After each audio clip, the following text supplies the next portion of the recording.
Hello and welcome to another review.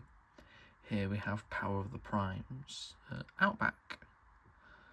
Now Outback here was, in the G1 cartoon, he was essentially just a remold of Brawn, which the Power of the Primes version is the case, and is a remold of the Titan's Return Brawn, which is here. A very, very simple remold. It really is just a head swap and some different detailing, sticker wise, and also a whole new paint scheme, which works really well. The brown and the beige and the silver is a nice dust camo sort of silhouette. The figure itself, as with many of the Legion classes from Power of the Primes and Titan's Return, is actually quite simple but really fun, such as, Windcharger. It might be quite simple, but quite fun.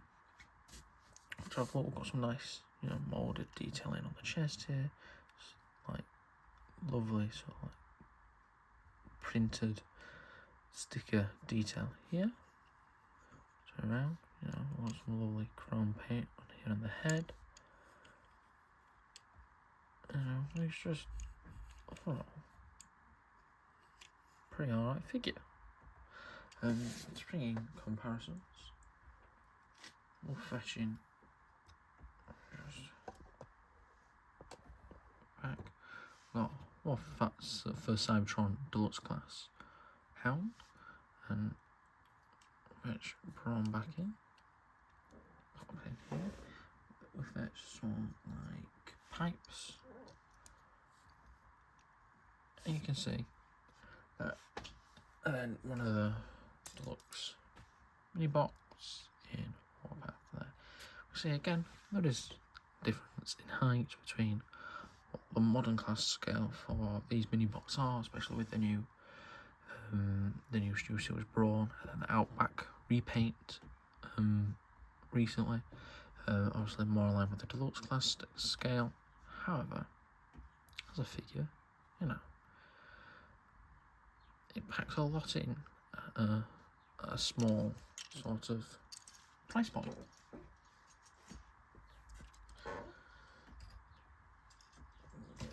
Or then, if we talk articulation, his head can twist that way, twist that way. However, this little thing here, camera, come on, does hinder, getting in there to twist the head. Got a transformation joint here, which allows the arm to go up and down.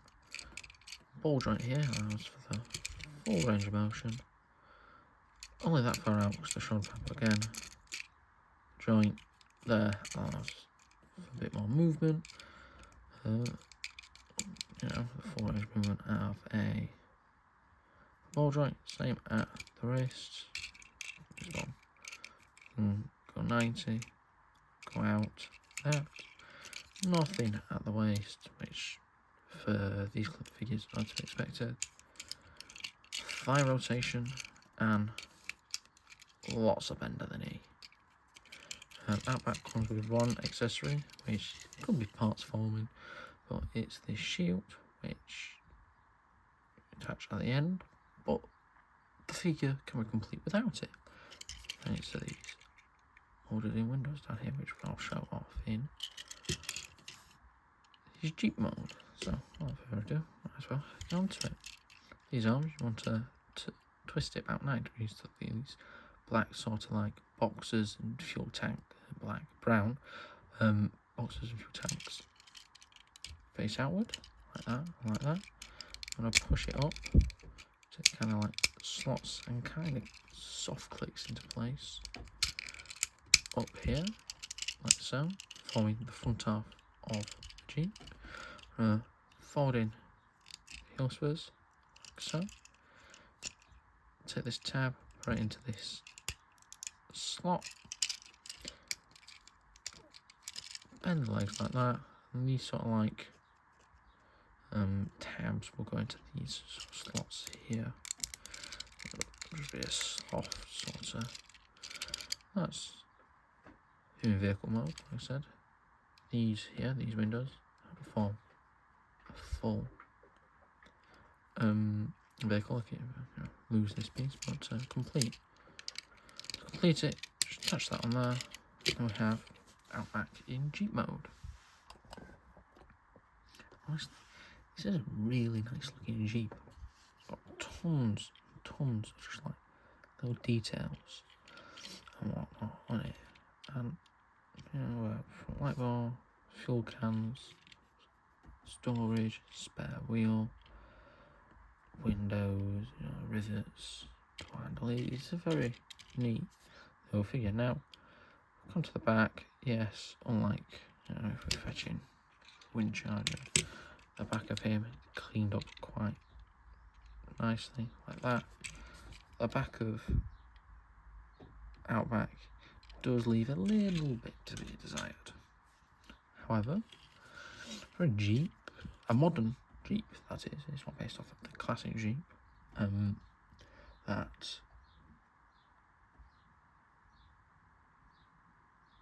the classic Jeep, but an older Jeep like the G1 version was. It's an updated modern sort of like Jeep. It's really nice, and I quite vibe with it. Fetching G1 minibot, we've got Warpath. Fetching a modern day deluxe, we have got Jazz. Just see the size difference between these two. To fetching wind charger again. See, yeah, that's probably a little bit on the small side compared to the Pontiac here, but this was 2018. Who cared for scale, really? I think that's a good figure, and that's a good figure. So that's that. Obviously, there is the new deluxe version that Hasbro has brought out, but something just about this specific Jeep just does something for me. It looks arguably better. Maybe you can disagree on that point, I don't know, but to me it looks pretty good. And as with many of the Titans Return, obviously the larger figures came with small Titan Masters, so you can open this and you get a Titan Master in there like that. That does mean that this section here, you might not be able to tell it on here, is painted rather than cast in the beige plastic. Like, these bits are cast in the beige. This is cast in black and painted beige. So it's not all that of a difference, but in person you can tell, especially under light, you can tell the difference in tones. But it's not that big of a deal. For what is it now, an 8-year-old figure, I think this holds up pretty well. So that's the end of the review. Thank you for watching.